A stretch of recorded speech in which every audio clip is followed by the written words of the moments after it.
भक्तिते नमन वैराग्य तो त्यागो भक्तिते नमन वैराग्य तो त्यागो भक्तिते नमन वैराग्य तो त्यागो भक्तिते नमन वैराग्य तो त्यागो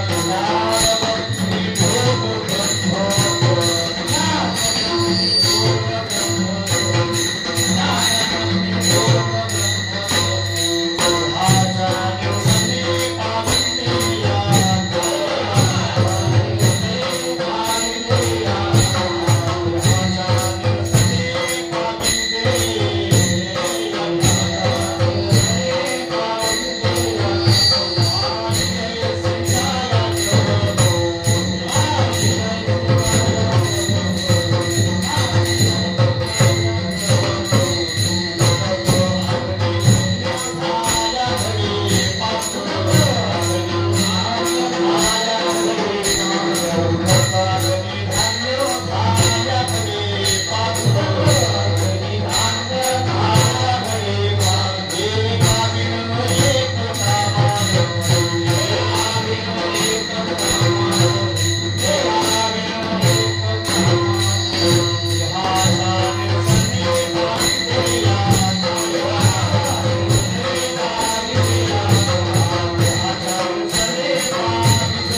राज्य तो त्याग ज्ञान ब्रह्मी भोग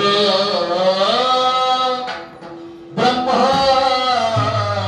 तनु देहाच्या निरसने पावी दिला थाया माझी ऐसी काया जब नोहे उदकाग्नी धान्य झाल्या खडे पाक आणि एका बिन एक कामा नये देहाचा दिवसने पावी जया थाया माझी ऐसी काया जव नोहे तुका म्हणे मज कळले ते चांचणी भरभरीची वाणी अथवा सत्य देहाच्या निरसने भावी जया थाया माझी ऐसी काया जग नोहे जिनमो विठ्ठला राजया पांडुरंगा नमो रुक्मिणी माऊली ज्ञानगंगा नमो पुंडलिका नमो चंद्रभागा नमस्कार माझा रुक्मिणी पांडुरंगा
बाबाचे सद्गुरु दास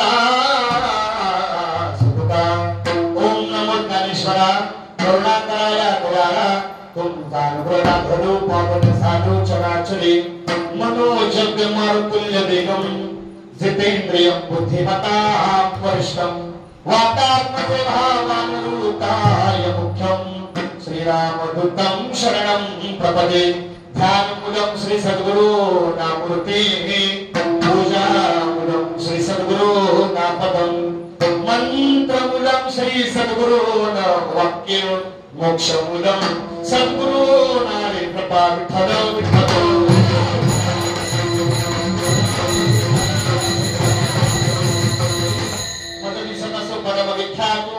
तो जो जाण ब्रह्मयाचा सतो नारद कीर्तन महिमासित लोको तया दक्षिणाच्या विकास अष्टांग दंडवत करीतसो वाद्य भूषित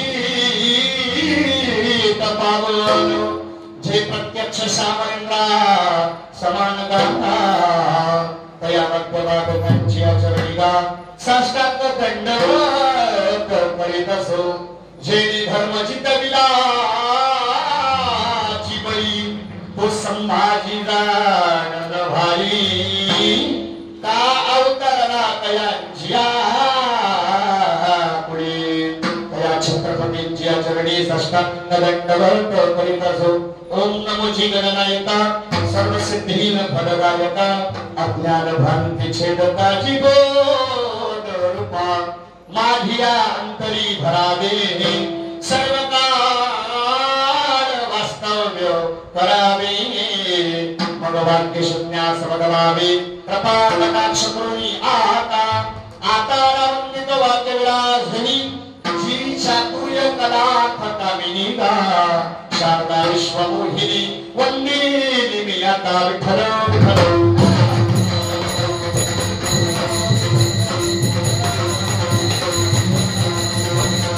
भक्ती तेल मनो वैराग्य तो त्याग ज्ञान ब्रह्मी भोग ब्रह्मतनु देहाच्या निरसने पाविजे याठाया माझी ऐसी काया जमानो हे उदकाग्नी धान्य साध्या घडे पाक एका विन एक कामान देहाच्या निरसने पाविजे याठाया माझी ऐसी काया जमानो हे तुका म्हणे मज कळले ते चांचणी बडबडीची वाणी अथवा सत्य देहाच्या निरसने पाविजे याठाया माझी ऐसी काया जमानो हे प्राप्त प्रसंगी प्राप्त स्थळी चिंतनरूपी सेवेकरता किंवा तुमच्या आमच्या शरणाकरता प्रस्थापित केला किंवा तुमच्या आमच्या समोर निवडलेला अभंग विश्वाज्ञ विश्वाधिकार चिन्मय स्वरूप वारकरी संप्रदाय तत्वावरचे श्रीमंत असा अखिल कोट ब्रह्मांड राजा पांडुरंग परमात्मा हा जो विठेवरचा भगवान परमात्मा आहे या विठेवरच्या भगवान परमात्म्याच्या अत्यंत जवळचे लाडके आणि वारकरी संप्रदायामध्ये ज्यांची वैराग्याची मूर्ती म्हणून ख्याती वर्णन आहे आणि जगाच्या जगद्गुरु या पदाचे जे मानकरी आहेत अशा असणाऱ्या जगतवंदनीय तुकाराम महाराजांचा हा सेवेकरता निवडलेला अभंग विठ्ठल हा सेवेकरता निवडलेला अभंग हा जगाच्या जगद्गुरु या पदावर विराजमान असणारे हे जे तुकाराम महाराज आहेत या तुकाराम महाराजांचा सेवेकरता निवडलेला अभंग आहे का निवडलेल्या अभंगाच्या दृष्टीने थोडासा विचार करण्याच्या पूर्वी निवडलेला अभंग ज्यांचा अभंग तुमच्या आमच्या सेवेकरता निवडलाय तो जगामधल्या सर्वसामान्य व्यक्तीचा नाही तर वारकरी संप्रदायामधल्या कळसस्थानी विराजमान असणाऱ्या तुकाराम महाराजांचा अभंग तुमच्या आमच्या सेवेकरता निवडलेला आहे का मूळतः वारकरी संप्रदायाच्या दृष्टीने तुम्ही आम्ही जगातली सगळी अभ्यास करणारी मंडळी आहात वारकरी संप्रदायाच्या दृष्टीने थोडासा निरीक्षणाचा भाव तुम्ही जर वारकरी संप्रदायाच्या दृष्टीने जर पाहिला तर माझ्या तरी वाचनामध्ये तीनच जगद्गुरु झाले चौथा जगद्गुरु आत्मा धर्मशास्त्राला कोणाच्या वाटाला ज्ञान जगातले जे एक नंबरचे जे जगद्गुरु आहे कृष्ण म्हणले ना जगद्गुरु पहिल्या क्रमांकाचे जगद्गुरु एक, दुसऱ्या क्रमांकाचे जगद्गुरु आद्यगुरु शंकराचार्य 2 आणि तिसऱ्या क्रमांकाच्या जगद्गुरु पदाचे मानकरी देहू गावचे सुप्रसिद्ध साधू वैराग्याची मूर्ती आणि संबंधित सगळ्या वारकऱ्यांच्या कळसावर विराजमान असणारे म्हणजे तुमचे आमचे परिचित संत म्हणजे जगद्वंदनीय तुकाराम महाराज तिसऱ्या क्रमांकाचे जगद्गुरु आणि या जगद्गुरु पदावर विराजमान असणारे हे जे तुकाराम महाराज आहेत या तुकाराम महाराजांचा सेवेकरता निवडलेला अभंग आहे. निवडलेल्या अभंगाच्या दृष्टीने तुम्ही थोडासा विचार करा तर निवडलेल्या अभंगाचं सगळ्यात जे पहिलं अक्षर आहे हे पहिलं अक्षर जगद्वंदनीय तुकाराम महाराज भक्ती या अक्षरानं करतात आणि अभंगाचा शेवट मात्र जीवनामधल्या सत्यानं काय करतात त्याचा शेवट करतात. म्हणजे जीवनामध्ये जन्माला आलेल्या माणसानं ज्या देवानं तुला आम्हाला जन्माला घातलंय त्या देवाची भक्ती करणं हा माणसाचा स्वाभाविक असणारा गुणधर्म असलाच पाहिजे. पण जीवनामध्ये जन्माला आलेल्या माणसानं नुसती जन्माला येऊन भक्ती केली म्हणजे त्याला साधक म्हणता येत नाही. जीवनामध्ये जन्माला आलेल्या एखाद्या व्यक्तीनं परमेश्वराची सेवा केली म्हणजे त्याला भक्ती म्हणता येत नाही. तर भक्ती नेमकी कशाला म्हणावी याची 3 लक्षणं जगद्वंदनीय तुकाराम महाराज या अभंगामध्ये तुम्हाला समजावून सांगायचा प्रयत्न करतात. सगळ्यात पहिलं जे लक्षण महाराज सांगतात की ज्याच्या अंतःकरणामध्ये किंवा जो स्वतःला साधक किंवा परमार्थामधला भक्त म्हणत असेल त्या भक्त म्हणणाऱ्या माणसाकडे पहिली गोष्ट नम्रता असली पाहिजे.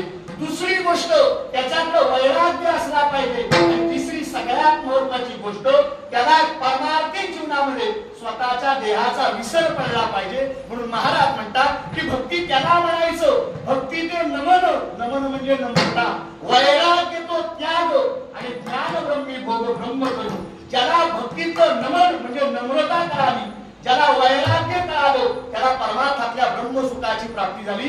तुकाराम महाराज दुसऱ्या चरणामध्ये असं म्हणतात आणि ज्याला ब्रह्मसुखाची प्राप्ती झाली त्याला देहाचा विसर पडल्याशिवाय राहत नाही आणि ज्याला देहाचा विसर पडतो तो जीवनामधला साधक वृत्तीमधला परमार्थाच्या दिशेने काय करायला लागतो वाटचाल करायला लागतो. तुकाराम महाराजांनी सोप्या भाषेमध्ये ज्या माणसांना हे 3 गुण नाहीत त्याचं खंडन केलं आणि तिसऱ्या चरणात त्याचं वर्णन केलं. महाराज म्हणतात भक्त कोणाला म्हणायचं नम्रता, वैराग्य आणि देहाचा विसर पडणं या 3 गोष्टी ज्याच्याकडे आहेत त्याला भक्त म्हणायचं. या तिघातली एक जरी गोष्ट कमी पडली तरी तो भक्ताच्या यादीमध्ये येत नाही. महाराज खंडन करण्याकरता तिसरं प्रमाण सांगितलं. उदक, उदक म्हणजे पाणी, अग्नी, अग्नी म्हणजे आग, धान्य म्हणजे एखादा पदार्थ, सगळे घटक एकत्र केले उदक, अग्नी, धान्य झाल्या घडे पाक हे 3 पदार्थ जर एकत्र आले. उदाहरणार्थ एखाद्या माणसाला जेवण बनवण्यासाठी त्याच्याकडे तांदूळही आहे त्याच्याकडे पाणी सुद्धा आहे पण ते पाणी आणि तांदूळ शिजवण्याकरता त्याच्याकडे जर आग नसेल तर ती जीवनामधला खरा रसस्वाद असणारा पाक म्हणजे पदार्थ किंवा भात तयार होऊ शकत नाही. म्हणजे या तिघांना एक जरी कमी पडला महाराजांची भाषा आली एका विणे एक कामा नये. हेच महाराज पटवून सांगतात ज्याच्याकडे नम्रता, वैराग्य आणि देहाचा विसर याच्यातला एक जरी गोष्ट कमी पडली तरी तो साधक म्हणता येत नाही. महाराजांनी सोप्या भाषेत सांगितलं परमार्थातल्या उभ्या बाह्य रंगाचा परमार्थ करण्यापेक्षा तुकाराम म्हणे मज कळले ते चांचण, चांचण या अक्षराचा अर्थ होतो परीक्षण. महाराजांनी याच्यावर परीक्षण केलं आणि तुकाराम महाराजांनी सोपं करून सांगितलं की या जगामधल्या बडबडीची वाणी अथवा सत्य वायफळ बडबड करण्यापेक्षा सत्य आहे तेवढंच सांगावं आणि परमार्थामध्ये इतर गोष्टी करण्यापेक्षा नम्रता, वैराग्य आणि देहाचा विसर पडावा एवढ्याच गोष्टीला प्राधान्य द्यावं.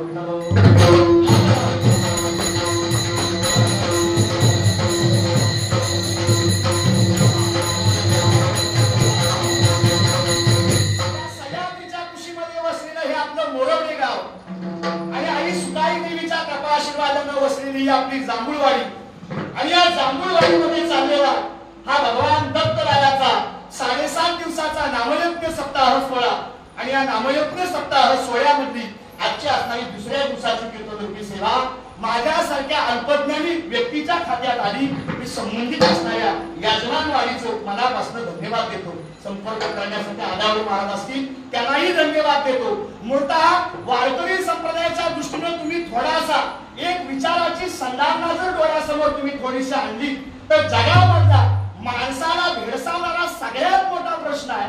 7.5 दिवसाचा भगवान परमात्म्याचा सप्ताह केला, 3.5 दिवसाचा सप्ताह केला, सप्ताह 7.5 दिवसाचा असो, सप्ताह 3.5 दिवसाचा असो किंवा 1.5 दिवसाचा असो, सप्ताह किती दिवसाचा असला तरी सप्ताहामधलं सगळ्यात विशेष गोष्ट जी आहे त्याला कीर्तन म्हणतात. मग जर विशेष गोष्ट सप्त्यामधली कीर्तन असेल तर महाराज आपल्या मनामध्ये असा सगळ्यात मोठा प्रश्न आला पाहिजे. सप्ताहाचं नाव तर अखंड हरिनाम सप्ताह म्हणतात. म्हणजे त्या सप्ताहामध्ये भगवंताचं अखंड चिंतन म्हणजे नामस्मरण कायम 7 दिवस चालू ठेवायचं असतं.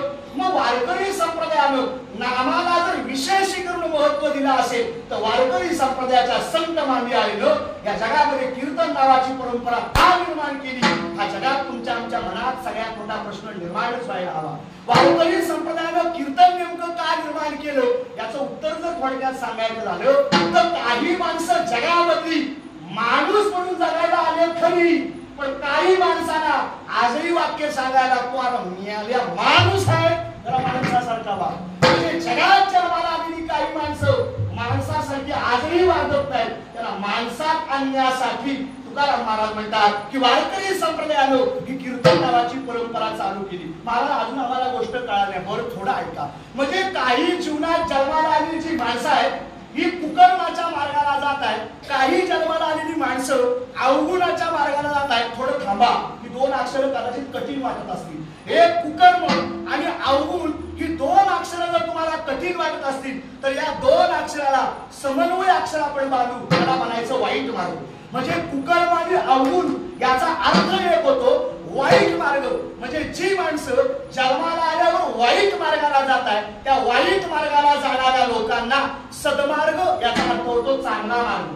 सद्मार्गावर आणण्याकरता केलेल्या मार्गदर्शनाला तुकाराम महाराज कीर्तन या नावानं काय करतात, संबोधतात. म्हणजे ज्याच्याबद्दल माणसानं काहीतरी घ्यावं आणि देवाबद्दलची त्याला प्रीती निर्माण व्हावी याकरता वारकरी संप्रदायानं कीर्तन नावाची परंपरा चालू केली. माझ्या भाषेत जर सांगायचं झालं तर ज्याच्यामधून सुधरवलं जातं माणसाच्या जीवनाचं वर्तन, महाराज म्हणतात त्याचंच नाव कीर्तन. विठ्ठला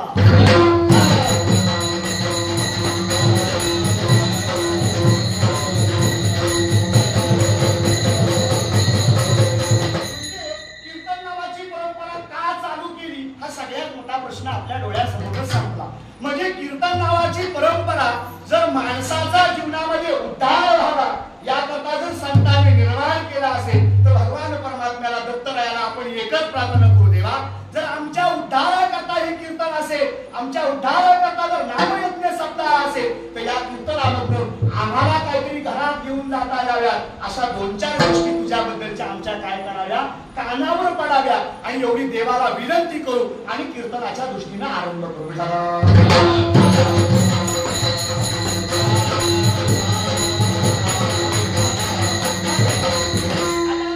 सेवेकरता निवडलेला अभंग जगद्वंदनीय श्रीमंत श्री संत तुकाराम महाराज यांचा हा 4 चरणाचा सुंदर असा महाराजांच्या अभंगामध्ये साधकपणाला म्हणायचं जो जीवनामध्ये देवाला आपलंसं करण्याकरता जो थोडीशी धडपड करतोय ना त्याला काय म्हणायचं, साधक म्हणायचं. म्हणजे परमार्थिक जीवनामध्ये जन्माला आलेल्या माणसाला खरा परमार्थिक कोणाला म्हणायचं. आणि या अभंगामध्ये तुकाराम महाराज एकीकडे भक्तीचं लक्षण सांगताय, दुसरीकडे खरी भक्ती म्हणजे काय तुम्हाला सांगायचा प्रयत्न करतात आणि एकीकडे जीवनामधल्या परमार्थिक आणि आध्यात्मिक ही जी परमार्थातली सांगड आहे त्याच्यावर महाराज बोट ठेवायचा काय करतात, प्रयत्न करतात. जीवनामध्ये परमार्थ म्हणजे नेमकं काय तर परमार्थ त्याला म्हणायचं ज्याला जीवन जगण्याचा खरा अर्थ ज्याच्यात कळतो त्याला परमार्थ म्हणायचं. म्हणजे ज्याच्यामधून माणसाला काहीतरी प्राप्त व्हावं या उदात्त हेतून एखादी असणारी क्रिया आहे त्याला परमार्थ या नावानं तुम्ही संबोधू शकता, म्हणजे म्हणू शकता. म्हणजे सेवेकरता हा जो निवडलेला अभंग आहे हा जगद्वंदनीय श्रीमंत श्री संत तुकाराम महाराजांचा अभंग आहे. आणि महाराजांचा अभंगामधलं सगळ्यात जे पहिलं अक्षर आहे ते पहिलं अक्षर म्हणजे भक्ती आहे. महाराजांना नमूद करायचं आहे भक्ती ही परमार्थामध्ये अशी क्रिया आहे की ज्याच्याशिवाय जीवनामधला खरा देवच आपल्याला कळत नाही. म्हणजे जीवनामध्ये जर देव मिळवायचा असेल जर नामस्मरण जितकं महत्वाचं आहे, मग जीवनामध्ये नाम एवढं महत्वाचं आहे की नामाशिवाय देव जगामध्ये प्राप्तच करता येत नाही. पण नामस्मरण अशी गोष्ट आहे की माणसाच्या अंतःकरणामध्ये भक्तीशिवाय वसतच नाही. ऐकताय ना तुम्ही? मला वाटलं एकदम असला वाटलं काय संपायची वेळ आली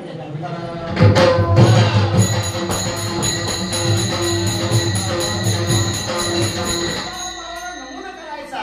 जर भगवान परमात्म्याला आपलंसं करण्याकरता नामस्मरण हा जर सगळ्यात मोठा पर्याय असेल, तर तुकाराम महाराज म्हणतात नामस्मरणाला सुद्धा आपलंसं केल्याशिवाय जीवनामध्ये देव मिळत नसेल, तर नाम आपलंसं करण्याचा सगळ्यात मोठा मार्ग साधन म्हणजे मार्ग जर काय असेल तर त्या मार्गाचं नाव आहे भक्ती. आणि तुकाराम महाराज भक्ती या अक्षराचं सगळ्यात मोठं विशेष लक्षण तुम्हाला या अभंगामध्ये काय करायला प्रयत्न करतात, सांगायचा प्रयत्न करतात. बोला ऐका. महाराज म्हणतात परमार्थी जीवनामध्ये जन्माला आलेल्या माणसाला भक्ती करा जर तुम्ही म्हणून सांगितलं, तर जीवनामधला माणसं आजही भक्ती करायला जीवनात पुढे जात नाही. कारण माणसाचा स्वभाव असा आहे, या कलियुगाचा नियम आणि कलियुगाच्या जगामधला असा ढाचा आहे, जिथं चांगल्या गोष्टी चालतात तिथं माणूस अजिबात जात नाही, पण वाईट गोष्टी चालतात तिथं माणूस आवर्जून गेल्याशिवाय राहत नाही. म्हणजे उदाहरणार्थ तुम्हाला सांगतो, म्हणजे मला असं वाटतं की आपल्या घरात जर एखाद्याची वरात असेल तर आपल्याला सांगायला लागतो चल म्हणून.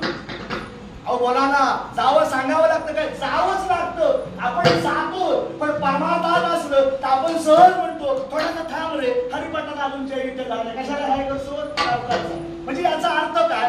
परमार्थामध्ये भक्ती नावाची अशी गोष्ट आहे की जिथं चांगलं आहे तिथं तुम्हाला जात नाही. पण भक्तीचं लक्षण असं आहे, हे संत काय करतात, खऱ्या भक्ताला आहे ना किंवा खऱ्या असणाऱ्या वाईट वृत्तीतल्या माणसाला आहे ना, खऱ्या भक्तीतनं पहिली गोष्ट काय मिळतंय हे जोपर्यंत माणसाला कळत नाही ना, तोपर्यंत माणूस त्या भक्तीच्या वाटेवर जायला म्हणत नाही. उदाहरणार्थ ऐका, तुम्हाला जीवनामध्ये देवाकडनं काहीतरी मिळणारच आहे अशी अपेक्षा आहे, म्हणून त्याच्या पायावर आपण दंडवत घालते माझ्या सकट. जर त्यानं देणं हा जर नियमच बंद केला तर माझ्यासारखा माणूस थुकून सुद्धा देवळात बघायला जाणार. म्हणजे याचा अर्थ का, त्याच्याकडून मला काहीतरी मिळतंय म्हणून आपण देवाची सेवा करतोय. महाराजांना थोडासा प्रश्न काढला. महाराज म्हणतात देवाकडनं आपल्याला काहीतरी पाहिजे. एका माणसानं तुकाराम महाराजांना प्रश्न विचारला, महाराज देवाकडनं माणसाला पैसा पाहिजे काय? तुकाराम महाराज म्हणतात पैशाची गरज माणसाला नाही. मग अहो जो पैसा देवानं दिला याचा झाड करून त्याच्याच गळ्यात घालणारी लोक आजही जगात आहेत. म्हणजे माणसाला पैशाची गरज नाही, पण माणूस या जगामध्ये आहे ना एकाच गोष्टीसाठी धडपडायला लागला. संतांचं प्रमाण आहे सुखासाठी करशी. कशासाठी सगळी तळमळ चालले, तर ही जी चाललेली जी तळमळ आहे, महाराज म्हणतात फक्त सुखासाठी परमार्थ चाललाय. आणि तुकाराम महाराज म्हणतात सुखाचा जर तुम्हाला शोध घ्यायचा असेल तर ज्याच्या पायाजवळ सुख आहे, नवे नवे महाराजांचं आणखी एक प्रमाण आहे. महाराज म्हणतात सुखाचं दुसरं नाव काय असेल तर माझा पांडुरंग परमात्मा असं संतांचं.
नमूद केलाय. महाराज म्हणतात एखाद्या गोष्टीपासून काहीतरी मिळत नाही तोपर्यंत माणसं त्या गोष्टीपर्यंत जात नाही. उदाहरणार्थ देवाकडनं काहीतरी पाहिजे म्हणून देवाच्या पायाजवळ जायला लागला.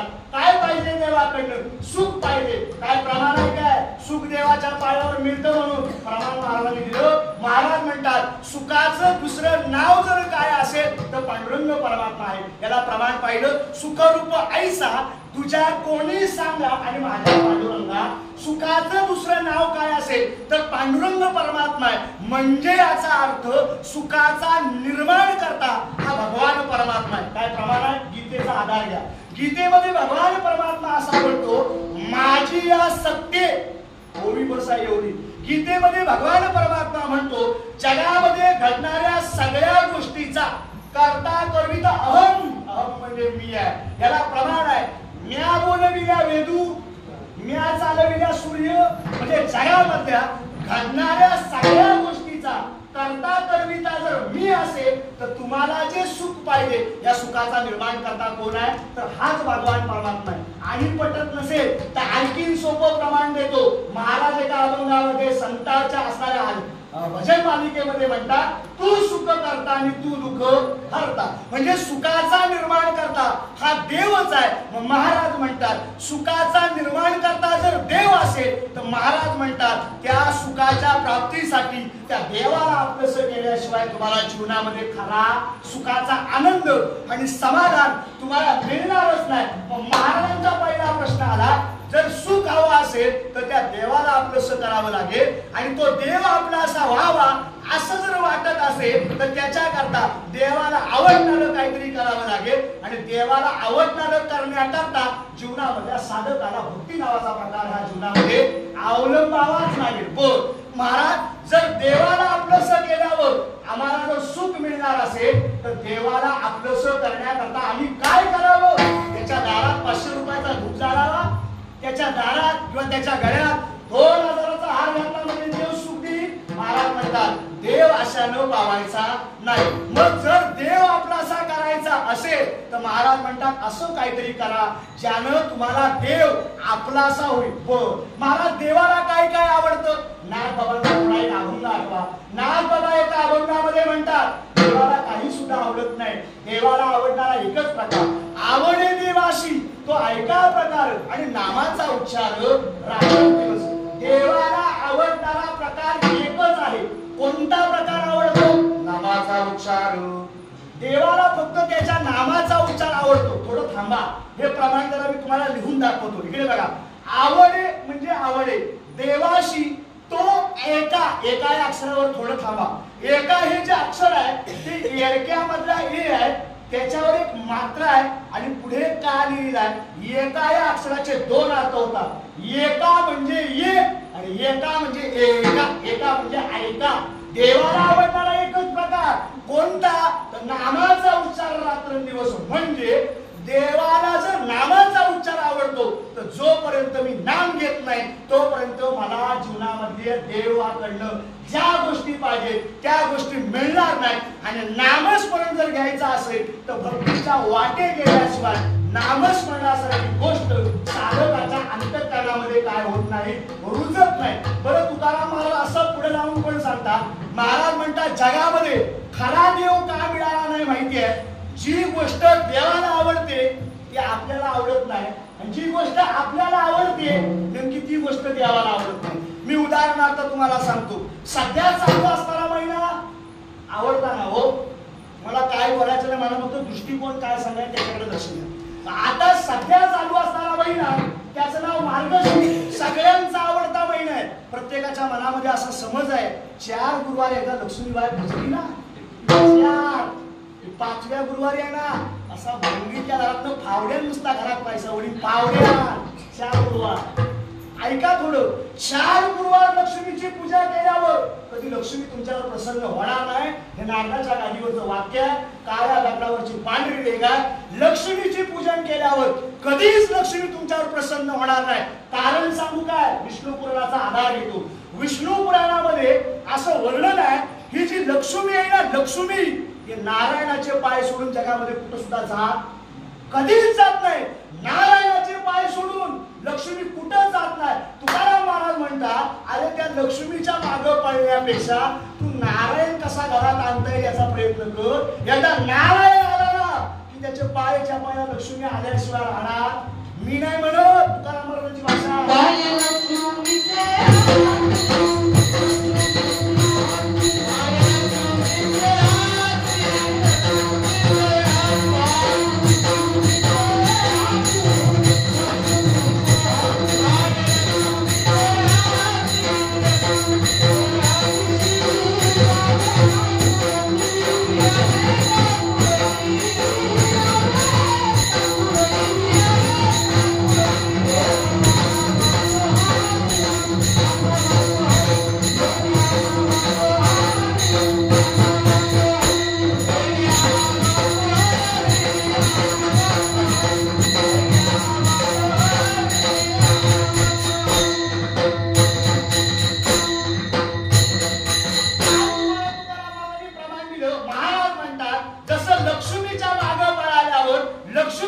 येत नाही त्याच्याकरता नारायणच आणावा लागतो. महाराज म्हणतात तसं देवाच्या मागे पडण्यापेक्षा देव ज्याच्या मागे पडतो त्याला नामस्मरण म्हणतात. तुम्ही नामाच्या पाठी पळा, देव तुमच्या पाठी पळाल्याशिवाय राहणार नाही.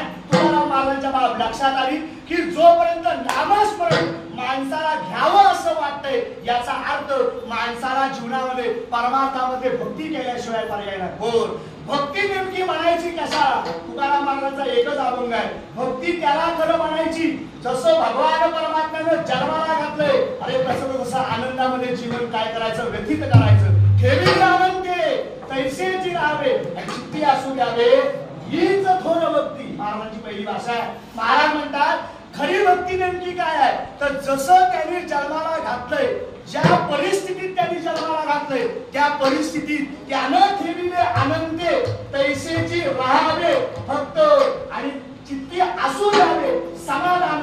पण कधी हीच थोर भक्ती. खरी भक्ती कोणती आहे? हीच खरी भक्ती आहे. महाराजांना आणखी लक्षात आलं की ह्या भक्तीचं विशेषण लोकांना कळणार नाही. म्हणजे उदाहरणार्थ तुम्हाला सांगतो ऐका, आयुष्यामध्ये आपल्याकडे चांगलं होणं किंवा आपल्या आयुष्यामध्ये एखादी गोष्ट वाईट होणं आपण सगळ्या गोष्टी देवावर ढकलतो. उदाहरणार्थ एखाद्या माणसानं भात समजा जोडायला घेतला, भात जोडायला घेतल्यावर जर पाऊस आला तर माणूस सहज बोलून जातो मी आजच भात जोडायला घेतला आहे देवाचं काय ते म्हणत. म्हणजे काय? म्हणजे एखादी गोष्ट वाईट झाली तरी आपण देवावर भार टाकतो, एखादी गोष्ट चांगली झाली तर कधी आपण म्हणत नाही ही गोष्ट देवामुळे झाली. आपण माणूस तसा गावात गेली आपल्या वाटेला कधी वाईट होत नाही. याचा अर्थ परमार्थिक जीवनामधल्या माणसाला खऱ्या भक्तीची गरज का लागते तर महाराज म्हणतात परमार्थिक जीवनामधला माणूस हा परमार्थिक वाटेवर कधी चालतो जेव्हा त्याला भक्तीचं काय कळतं, वर्म कळतं. पर महाराज आता भक्ती जर महत्वाची असेल, आम्हाला कळालं भक्ती अत्यंत महत्वाची आहे. तुकाराम महाराज म्हणायला लागले बरं झालं भक्ती लोकांना कळाली, 9:45 वाजले, 9ला विठोबा आपल्याला घेऊन तुला पुढे जायचं आहे. महाराज म्हणले थोडं थोडं फास्ट. महाराज म्हणायला लागले खरी भक्ती तुम्हाला कळाली म्हणजे भक्तीशिवाय जीवनाला काय आहे, अर्ध रूप आहे. मग भक्ती नेमकं कशाला म्हणायची? ऐका, भक्ती त्याला म्हणायची जीवनामध्ये देव आपलासा व्हावा. भक्तीची सोपी व्याख्या ऐका, जीवनामध्ये देव आपलासा व्हावा याच्या करता परमार्थामध्ये केलेल्या कृतीला महाराज भक्ती या नावानं काय करतात, गौरवतात. म्हणजे काय? परमार्थामध्ये देव आपलासा व्हावा याच्या करता परमार्थामध्ये केलेली कृती त्याला काय म्हणायचं, भक्ती म्हणायचं. उदाहरणार्थ देवाला आपलंसं करण्याकरता केलेली देवाची सकाळची पूजा ही सुद्धा भक्तीच आहे. देवाला आपलंसं करण्याकरता केलेलं देवाचं भजन ही सुद्धा भक्तीच आहे. देवाला आपलंसं करण्याकरता 15 दिवसानं पूजेला आपला घरचा देव ही सुद्धा भक्तीच आहे. म्हणजे याचा अर्थ कळतोय काय? भक्ती म्हणजे काय तर देव आपलासा व्हावा याच्या करता केलेली परमार्थातली कृती. मग महाराज याला जर भक्ती म्हणत असतील तर भक्ती केली म्हणजे एवढाच केला म्हणजे भक्ती होईल काय? तुकाराम महाराज म्हणतात एवढं केलं म्हणजे भक्ती होत नाही, तर भक्ती करणाऱ्या माणसाकडे काहीतरी गोष्टी असाव्या लागतात. त्याला भक्ती काय, भक्त काय केलं जातं म्हटलं जातं. उदाहरणार्थ काही माणसं असं म्हणतात की एखाद्याचा हरिपाठ पाठ असला मोठा महाराज, एखाद्याचा आकडा पाठ असला, एखाद्याचा अभंग पाठ असले, एखाद्याचा सगळ्या जी गोष्ट नाही ती सगळी गोष्ट पाठ असली की तो महाराज का काय? अरे परमार्थामध्ये हरिपाठ पाठ नसला तरी चालेल, परमार्थामध्ये जीवनामधल्या नाही देवाच्या अभंग पाठ तरी चालेल, पण आचरण नावाची गोष्ट परमार्थात सगळ्यात महत्वाची आहे. म्हणजे याचा अर्थ करतोय काय? जीवनामध्ये खरी भक्ती काय तर जीवनामध्ये चांगल्या गोष्टीचं वर्तन करणं हे परमार्थातल्या भक्तीचं काय आहे, लक्षण आहे. तुकाराम महाराजांनी थोडं आणि पुढे जाऊन सांगितलं भक्तीचा जर विचार कराल तर एकूण 9 मुख्य भक्त्या आपल्याला पाहायला मिळतात. किती? 9 भक्त्या. पहिली भक्ती श्रवण. मी एकच सांगेन सगळ्यात पहिली भक्ती मोठी कोणती असेल? श्रवण. श्रवण या अक्षराचा अर्थ होतो ऐकणे. ऐकण्याची व्याख्या आहे काय? काही वेळा कालच्या महाराजांनी सांगितलेला दृष्टांत आज सुद्धा जर ऐकायला मिळाला तर आपण सर काय काल मी ऐकला होता, बरं तू काय ऐकला होता हे मला माहित नव्हतं ना. याचा अर्थ ऐकतोय का? खऱ्या परमार्थिक माणसाच्या भक्तीतलं पहिलं लक्षण क्रमांक 1 ऐकण्याचे ऐकावे, पुन्हा पुन्हा ऐकावे या नाव श्रवण भक्ती. श्रवण भक्तीचं पहिलं लक्षण, भक्तीचं पहिलं लक्षण जी गोष्ट परमार्थातली ऐकलेली आहे, चांगली गोष्ट ऐकलेली आहे, पुन्हा पुन्हा पुन्हा ऐकत राहणं हे परमार्थातल्या माणसाचं लक्षण आहे. आणि ऐकावंसं न वाटलं हे परमार्थातल्या अधोगतीचं सगळ्यात मोठं लक्षण आहे. उदाहरणार्थ सांगतो ऐका.